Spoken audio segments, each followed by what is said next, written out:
नमस्कार मंडळी, श्री स्वामी समर्थ. स्वामी समर्थ तुमच्या सर्वांच्या सर्व इच्छा आकांक्षा पूर्ण करो, हीच मी स्वामींच्या चरणी प्रार्थना करते आणि आपल्या आजच्या व्हिडिओला सुरुवात करते. उद्या रविवार आणि उद्या आलेली आहे संकष्टी चतुर्थी. तर फक्त सकाळीच येथे लावायचा आहे आपल्याला हा एक दिवा. कुटुंबावरती वाईट संकट येणार नाही. तर 20 ऑक्टोबर वार रविवार आणि या दिवशी आलेली आहे संकष्टी चतुर्थी. तर या प्रत्येक महिन्यामध्ये चतुर्थी तिथी येत असते आणि प्रत्येक चतुर्थीचे महत्त्व हे वेगवेगळे असते. तर हे व्रत केले जाते खास मुलांसाठी. आपण जर या दिवशी काही उपाय केले तर गणपती बाप्पा आपले प्रसन्न होतात, सर्व विघ्न दूर करतात. या दिवशी सोबत आणि गणपती बाप्पांच्या पूजेसोबत काही महत्त्वाचे उपायसुद्धा केले जातात. तर आजच्या व्हिडिओमध्ये मी तुम्हाला अतिशय प्रभावशाली उपाय असा सांगणार आहे.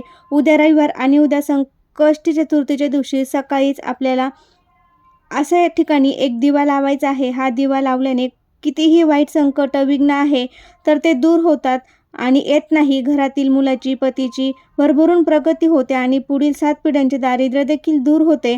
तर आपल्याला हा एक उपाय आहे. तर तो कसा करायचा आहे याबद्दलची संपूर्ण माहिती मी तुम्हाला देणार आहे. त्यासाठी व्हिडिओ स्किप न करता शेवटपर्यंत नक्की बघा आणि चॅनलवरती नवीन असाल तर पूजा हॉबी चॅनलला सबस्क्राईब नक्की करा, म्हणजे जे काही मी माहितीपूर्ण व्हिडिओ अपलोड करते त्याची नोटिफिकेशन सर्वात अगोदर तुम्हाला येईल. त्यासाठी बेल आयकॉनला देखील प्रेस करून ठेवा.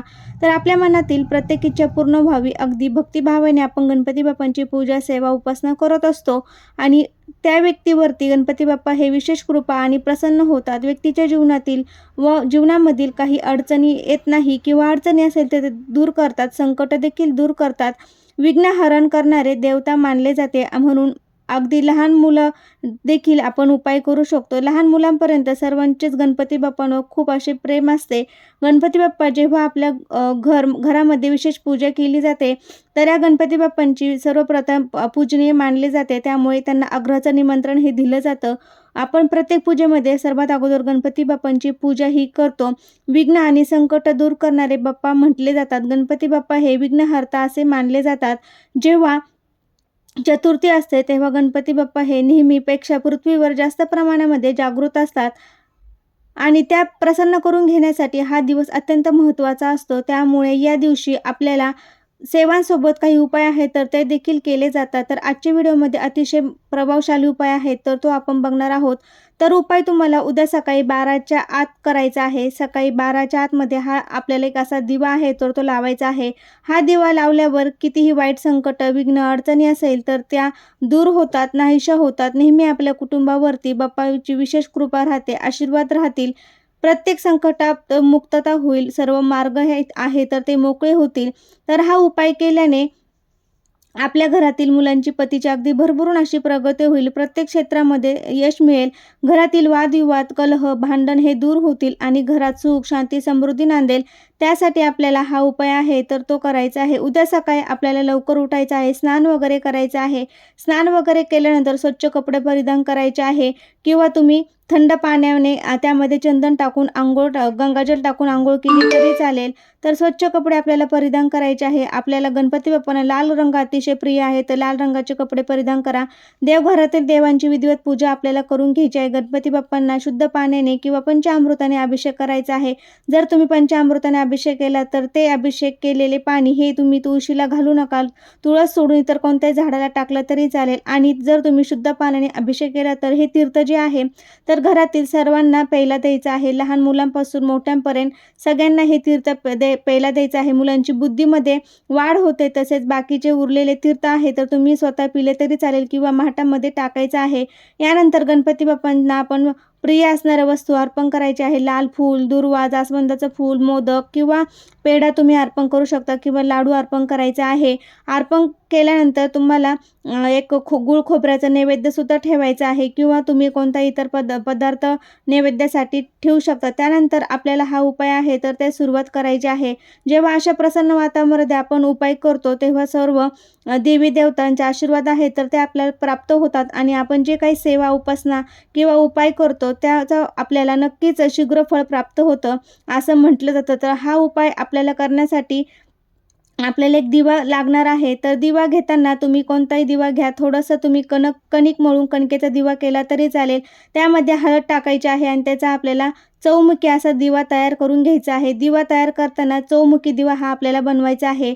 यानंतर या दिव्यामध्ये आपल्याला प्रत्येक साईडला लावलेली एक वात आहे, तर त्या चौमुखीमध्ये एक वात टाकायची आहे. प्रत्येक चौमुखीला एक कापसाची वात आहे, तर ती करून टाकायची आहे आणि त्यामध्ये शुद्ध गाईचं तूप आहे, तर ते आपल्याला टाकायचं आहे. शुद्ध गाईचं तूप नसेल तर तुम्ही जे तेल देवाला वापरतात ते टाकलं तरी चालेल. या काळामध्ये आपल्याला तुपाचाच वापर शक्यतो करायचा आहे. एक प्लेट घ्यायची आहे. प्लेटमध्ये हळद कुंकू मिक्स करून आपल्याला एक स्वास्तिक आहे, तर ते स्वास्तिक आपल्याला त्या डिशमध्ये काढायचं आहे आणि स्वास्तिकमध्ये 4 बिंदू आणि 4 कडाच्या 2 लाईनी ह्या आवर्जून आपल्याला द्यायच्या आहे.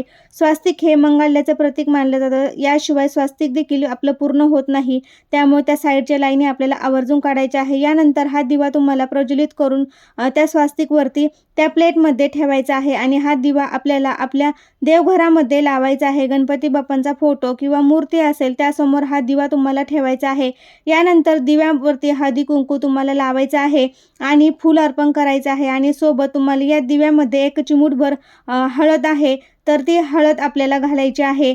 ही हळद टाकायची आहे. पूजा तुमची करून झाल्यानंतर तुम्ही एक सेवा सांगणार आहे, तर ती सेवा तुम्हाला करायची आहे. गणपती बाप्पांच्या संकटमोचन स्तोत्राचं तुम्हाला पठण करायचं आहे. अथर्वशीर्षाचं तुम्हाला पठण करायचं आहे. शक्य झालं तर ओम गण गणपतये नमः या मंत्राचा जप करा. 3 वेळेस तुम्ही हे संकटमोचन स्तोत्र आहे त्याचं पठण करा. त्यासोबत आपल्याला काय करायचं आहे बघा, आपल्या कुटुंबावरती कधी वाईट संकट येणार नाही म्हणून आपल्याला प्रार्थना करायची आहे आणि मनोभावे बाप्पांना आपल्याला नमस्कार करायचा आहे. घरामध्ये काही अडचणी असेल, सुख शांती नसेल, सतत आर्थिक अडचणी येत असेल किंवा इतर कोणत्याही अडचणी असेल तर त्या दूर होऊ द्या. तुम्हाला मनोभावे प्रार्थना करायची आहे. जेव्हा आपण बाप्पांसमोर हात जोडून प्रार्थना करू ते नक्कीच अडचणी दूर करते. हा चौमुखी दिवा आपल्याला लावायचा आहे आणि असा हा दिवा लावल्याने आपले प्रत्येक संकट हे दूर होतात असं म्हटलं जातं. हा चौमुखी दिवा आपल्याला गणपती बाप्पांच्या मूर्तीसमोर लावायचा आहे. घरामध्ये संकट येत नाही आणि संकट हे कधी बाप्पा येऊन देणार नाही, ही विशेष सेवा आपल्याला कुटुंबासाठी करायची आहे. प्रत्येक महिन्यात येणाऱ्या संकष्टी चतुर्थीला आपल्याला दररोज बाप्पांची ही सेवा करायची आहे. असा हा एक चौमुखी जो दिवा आहे तो लावायचा आहे. दिवा तुम्ही लावताना आपल्याला विशेष काळजी घ्यायची आहे. हा दिवा गणपती बाप्पांसमोरच लावायचा आहे. तुम्हाला नक्कीच अनुभव येईल. आपल्याला हा दिवा संपूर्ण दिवसभर कमीत कमी रात्री 12 वाजेपर्यंत जळेल याची काळजी घ्यायची आहे. तेवढ्या प्रमाणात आपण तूप टाकत राहायचं आहे आणि काय करायचं आहे बघा, चुकून हा दिवा जर विझला तर कोणती शंका मनात न आणता आपण परत हा दिवा तुम्हाला प्रज्वलित करायचा आहे. जर तुम्हाला कणकेचा दिवा बनवणे शक्य नसेल तर तुम्ही इतर कोणताही धातूचा दिवा घ्या. मातीचा चौमुखी दिवा देखील भेटतो, तो दिवा आणून देखील तुम्ही लावू शकता आणि हा चौमुखी तुम्ही 4 वाती साईडला लावून हा चौमुखी दिवा तयार करून हा दिवा लावला तरी चालेल. दुसऱ्या दिवशी तुम्हाला हा दिवा एखाद्या झाडाखाली जिथे किडे मकुडे असतात तिथे हे दिवा तुम्हाला ठेवायचा आहे आणि ती वात आहे तर ती निर्माल्यामध्ये आपल्याला टाकून द्यायची आहे. मातीचा दिवा असेल तर तो दिवा सकाळी आपल्याला धुवून वगैरे ठेवून द्यायचा आहे. हा दिवा आपल्याला परत उपयोगी येईल त्यासाठी आपण हा दिवा ठेवून द्यायचा आहे. अशा प्रकारे तुम्हाला हा उपाय आहे तर तो करायचा आहे. हा उपाय केल्याने प्रत्येक संकट, अडचणी, कुटुंबावरती येणारे वाईट संकट दूर होईल. घराची, मुलाची, पतीची अशी प्रगत होईल. त्यासाठी आपल्याला हा उपाय आवर्जून करायचा आहे. आईला जर मासिक धर्म सुतक असेल किंवा विटाळ असेल तर हा उपाय तुम्ही करायचा नाही. आईला मासिक धर्म असेल तर घरात इतर व्यक्तींनी हा उपाय केला तरी चालेल. कसा वाटला व्हिडिओ ते कमेंटद्वारे नक्की सांगा. श्री स्वामी समर्थ. धन्यवाद.